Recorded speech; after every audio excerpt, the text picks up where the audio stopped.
A female cop and her team set out searching for a little girl who calls 911 and says her mommy's not waking up. Circumstances take a horrific turn when the officer barges into her house that evening. Officers were busier than usual at the police station that day investigating a murder. All the helplines were busy with calls routed to various emergencies from all over the city, and then there was a strange call from a little girl. 911, what's your emergency? The dispatcher answered as an eerie silence sprawled in the background, followed by a loud wheezing sound on the receiver. I'm hungry. Mommy doesn't wake up all day. A little girl spoke as she burst into tears. Where are you? I don't know. Mommy told me to call 911 if I'm in trouble, answered the girl, sounding terrified about something. The dispatcher then pressed the girl for more details about her location. Calm down, and what's your name? Maggie. Maggie, can you tell me your address? After a grave silence, Maggie gave the dispatcher the address she lived at earlier, but she didn't know where she currently was. Maggie, can you tell me about your current location? Can you describe it? Although the little girl didn't know the address, she was able to give the officer visual clues to her current location. I can see big gray houses outside. There's a big angry dog barking outside. There are trees and a broken gate outside. All right, Maggie, stay where you are. We're sending help right away. The details were then passed on to Officer Nancy, 34, and her team. They immediately left in search of the girl and arrived at the first address she'd given. The cops marched to the address and looked around for details matching the girl's description, but saw it was entirely different. Anyone in there? Nancy knocked on the door, but nobody answered. She peeped into the glass window and saw it was dark and dusty inside. It appeared to have been unlived in for a very long time. Nancy then checked with the neighbors and learned that a family of 3, a man, his wife, and a little girl named Maggie used to live there. Do you know where they are now? No, officer, a man told Nancy. After Mr. Jakes died in an accident 6 months ago, his wife and daughter became very poor. The landlord kicked them out because they couldn't pay rent.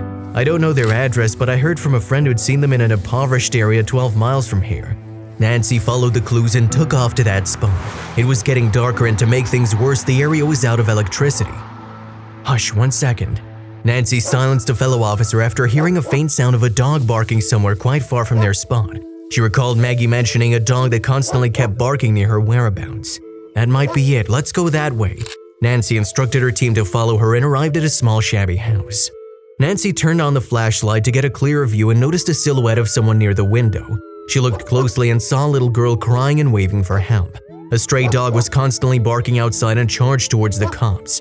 Nancy quickly picked a pebble up and hurled it at the dog, scaring it away. Then she kicked the door open and entered the house, guessing little about what else was inside. Hey, it's okay, don't cry.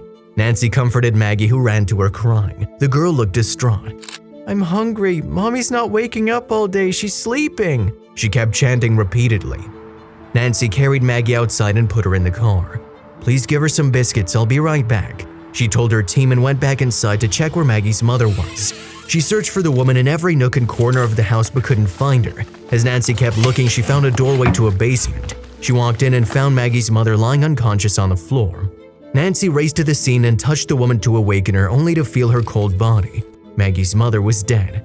Officers, get in here quick! Nancy freaked out and immediately alerted medics and social services. Moments later, an ambulance arrived and scooped the woman's body up to be taken for an autopsy. Nancy didn't know how to disclose the news to Maggie because she'd been thinking her mom was sleeping. How'll I tell her her mother's dead? Nancy wondered. Mommy, where are they taking my mommy? Mommy, wait! Maggie ran after the ambulance. Nancy stopped and held her tight and tried comforting her. Sweetie, Mommy will be fine. Be a good girl and listen to what I say. No, I want to go to Mommy. Leave me. Sweetie, Mommy will be back. You'll stay with me until then, all right? Maggie began to cry. She clutched her little teddy bear tight. When social services arrived moments later, they told Nancy that the girl would be sent to a foster home. For some reason, the cop didn't like the idea, and it hurt her more to think about the impact it would make on 5-year-old Maggie when she learned her mom was dead. No, I'll take the child home tonight. She has to clean up and eat and calm down. I'll bring her to the shelter tomorrow. Despite weighing up the risks, Nancy took Maggie home. My God, darling, who is this? Jacob, Nancy's husband, was stunned when he answered the door and saw Nancy holding an asleep Maggie in her arms. I'll tell you everything, honey, but not now. I'm tired. Can we eat first? And I found her mother's body in the basement. Nancy narrated everything to Jacob. We're yet to find out how she died. Does the girl know that? No, I don't know how to tell her. She still thinks her mother's fine in the hospital. Her heart'll break when she comes to know the truth. Poor thing, but "How long do we keep her with us?" Jacob asked when a strange idea struck Nancy. That night after Maggie fell asleep, "Darling, I was thinking, why don't we adopt Maggie?" Nancy asked Jacob. "We've been trying for a baby for a really long time. I really don't know what's wrong with my body. The tests are fine, there are no complications, but I don't know why I'm not able to conceive." As it turned out, Nancy and Jacob couldn't conceive for several years. They tried every method to have babies, but to no avail. At some point, Nancy had even given up on the idea of becoming a mother and began focusing entirely on her career. She was exhausted and was constantly in low spirits, assuming she could never bear a child. Being around Maggie healed her grieving heart, even if it had just been for a few hours.